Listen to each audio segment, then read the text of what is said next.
दोस्तों, आज हम आपको एक ऐसी महिला की कहानी सुनाने जा रहे हैं जो एक सुनसान द्वीप पर फंस गई थी। जब वो सुबह उठी तो उसने देखा कि उसके पैरों पर चींटियां चढ़ी हुई हैं और उसे काट रही हैं। वो चींटियों को हटाने की कोशिश करती है, लेकिन उसके पैरों पर कई जगहों पर चींटियों के काटने के निशान बन चुके थे। वो जानती थी कि चींटियों का काटना जानलेवा नहीं होता, लेकिन ये घाव बेहद परेशान करने वाले होते हैं। महिला इस स्थिति से निराश थी, लेकिन उसने खुद को हिम्मत दी। उसे पता था कि इस बंजर द्वीप पर जिंदा रहने के लिए उसे जल्द से जल्द खाना और पानी ढूंढना होगा। उसने पत्तों पर कुछ पानी की बूंदें देखीं और खुशी से उसे इकट्ठा करने लगी। लेकिन द्वीप की गर्मी और हालात के कारण वो ज्यादा देर तक चल नहीं पाई और थकान महसूस करने लगी।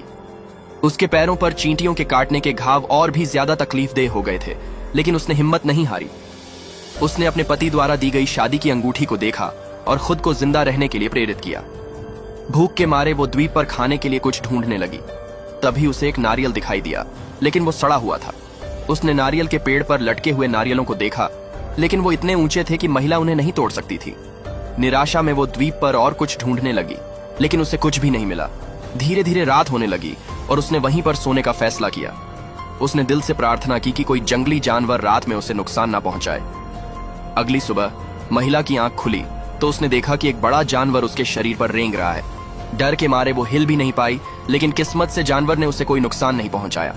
वो तुरंत वहां से निकल पड़ी, लेकिन चलते समय उसे पैरों में दर्द और खुजली महसूस होने लगी। चींटियों के काटने से उसकी हालत बिगड़ने लगी थी और भूख के कारण वो बेहोश होकर गिर पड़ी। तभी एक कुत्ता उसकी ओर दौड़ता हुआ आया।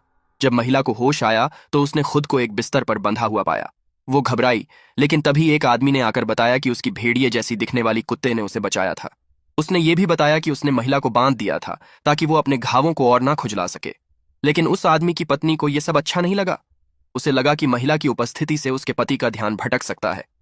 इसी बीच उनकी बकरी भी किसी ने खा ली और उसकी पत्नी ने महिला को दोषी ठहराया।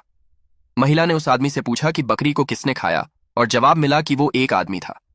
महिला ने उस आदमी का पीछा किया और पाया कि वो उसका पति था, जो उसे ढूंढते हुए यहां तक पहुंच गया था। अंत में दोनों पति पत्नी फिर से मिल गए और इस द्वीप पर एक साथ खुशहाल जीवन जीने लगे।